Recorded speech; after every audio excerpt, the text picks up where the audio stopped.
Assalamu alaikum wa rahmatullahi wa barakatuh. It's a pleasure to present to you today the first results of the study entitled Phase Formation and Mechanical Properties of the Iron Cobalt Boron Phosphorus Powder Mixture. Start with the purpose of our study, introduction, experimental details, calculation methods, results, and conclusion. The aim of our research is to study the effect of milling on the solid-state reactions in the FeCO-BP powder mixtures, and follow the behavior of the stored energy in the milled powders. Metal phosphites and borides are in the form of granular powder and pellets. Due to their variety of compositions and structures, phosphites exhibit a wide range of good optical and electrical properties. Iron-cobalt alloys exhibit very interesting magnetic characteristics. From the phase diagram of the binary FeCO system at thermodynamic equilibrium, gamma iron and cobalt are found to form a complete solid solution CFC gamma phase at high temperature. The Phe-BP ternary diagram recorded at 1000 degrees Celsius includes 10 defined compounds, 6 single-phase regions in blue and 10 three-phase regions in yellow. In our study, we have used the high-energy ball milling technique, which is a technique used to produce powders by materials by structural disintegration of a coarse-grained structure as a result of severe plastic deformations. It is also used to elaborate amorphous alloys, solid solutions, and nanomaterials. The rich PM400 planetary mill is equipped with a disc which rotates with an angular speed on which 4 vials rotate around their symmetrical axis in the opposite direction. The centrifuge forces resulting from this rotational configuration, specific to the planetary mill, act on the powders by fracturing and welding process.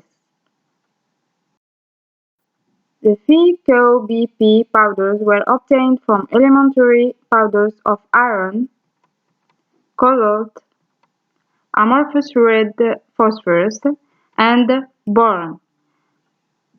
In order to avoid oxygen contamination, all manipulations are assured in glove box under an atmosphere of argon.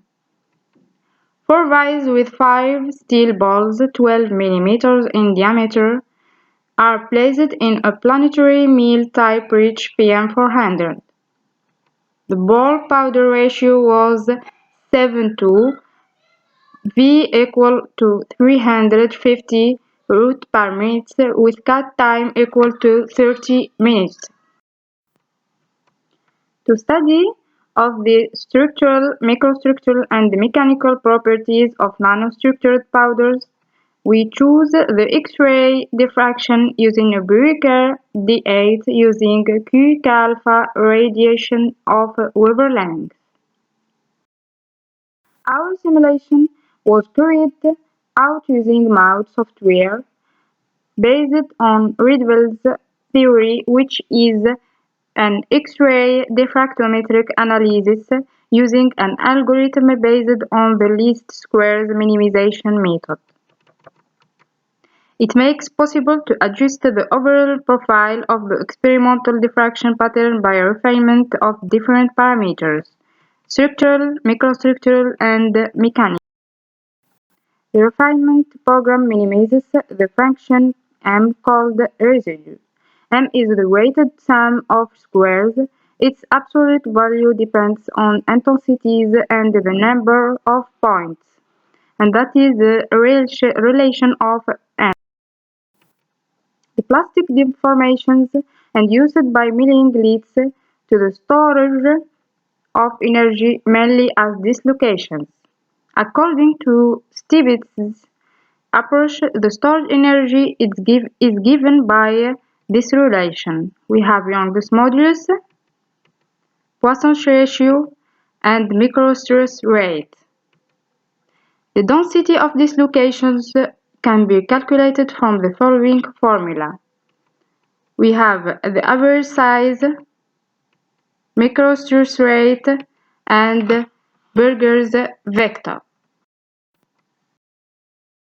In our results, we have RIETVELD refinement of X-ray of the powders mixed for 1 hour, 2 hours, 3 hours.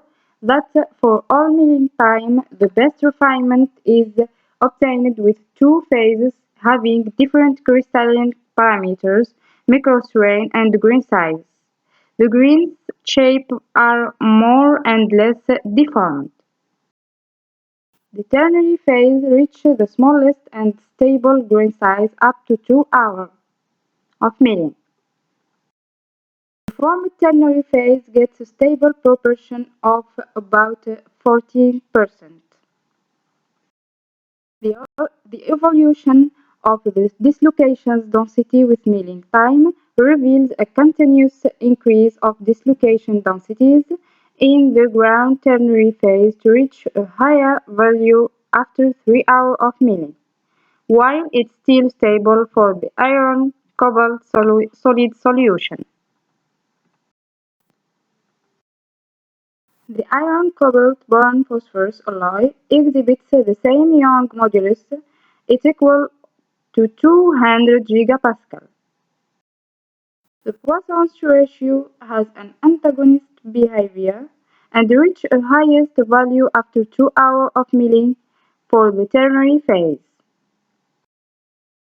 The stored energy registers a continuous increase for the ternary phase and registered the lowest and stable values in the solid solution. Phi-Co-B and phosphorus milling leads to the formation of two phases in the powder mixture, a BCC alpha Phi-Co and a single tetragonal Phi3 P0.37 B0.63. The elaboration conditions leads to form 10% of a new ternary phase after 3 hours of milling. The average grain size varies between 20 and 40 nanometers for Phi3 P0.37 B0.63 and the alpha Phi-Co phase respectively. The formed ternary phase records the highest storage energy and density of dislocations after 3 hours of milling, but the same Poisson ratio. The Young's modulus remains constant whatever the milling time. Thank you for your attention.